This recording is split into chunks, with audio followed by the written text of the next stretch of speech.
All right, let's just jump right in. When you hear the word ethics, it's easy for your eyes to kind of glaze over. It sounds so academic.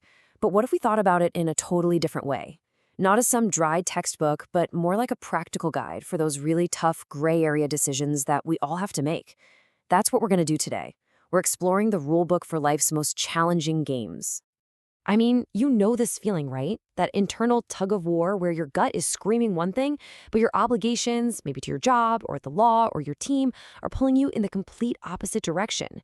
It's right there in that really uncomfortable spot that ethics stops being theoretical and becomes very, very real. So, to make this concrete, picture this classic scenario. A defense attorney knows for a fact that their client is guilty, but the prosecution made a mistake, a technical error, and because of it, the client could walk free. Now, the attorney's personal sense of justice might be screaming, "No way!" But their professional code of ethics demands they use that error to defend their client. So, what do? This isn't just a puzzle, it's a real world dilemma. Let's keep this attorney in the back of our minds as we go.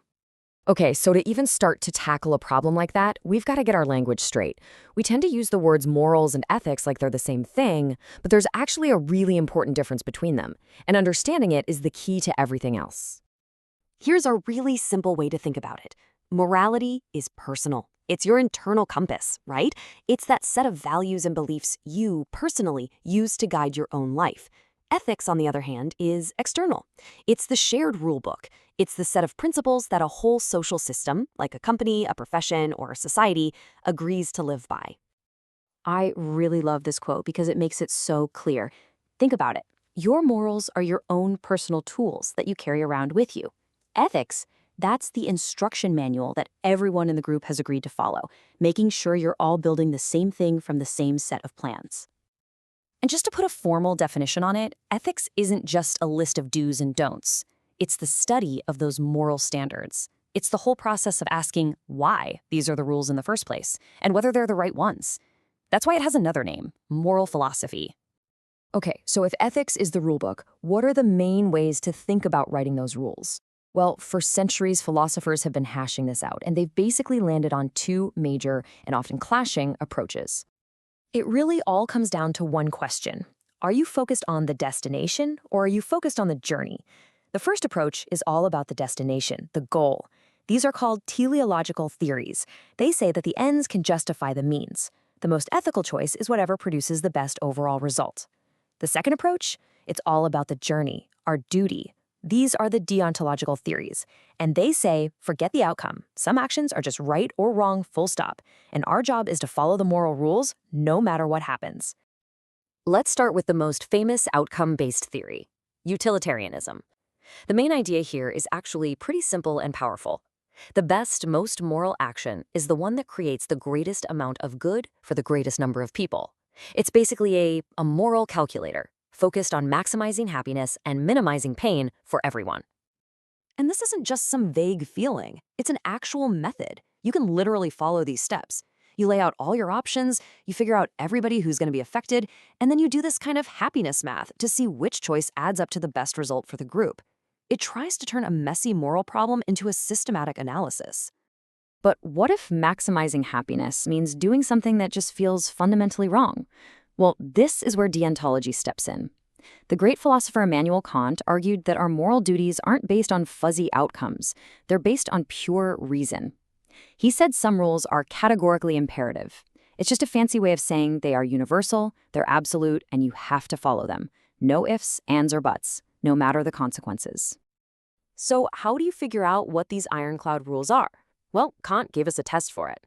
First, you ask yourself, could my action become a universal law? Like if everyone on the planet did this, would society still work? That's the universalizability test. And second, are you treating people with dignity, as valuable in their own right, or are you just using them as a tool to get something you want?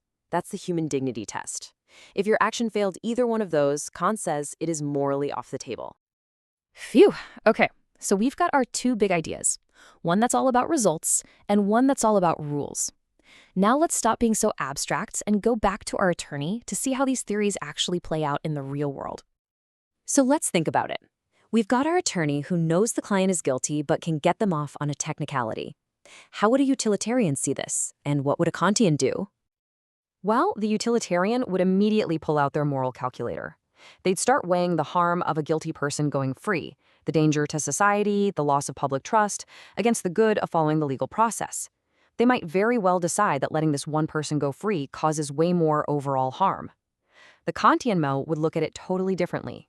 They would focus squarely on their duty. Their professional duty is to their client. Is this a rule that can be universalized? Yes. The entire legal system is built on this principle.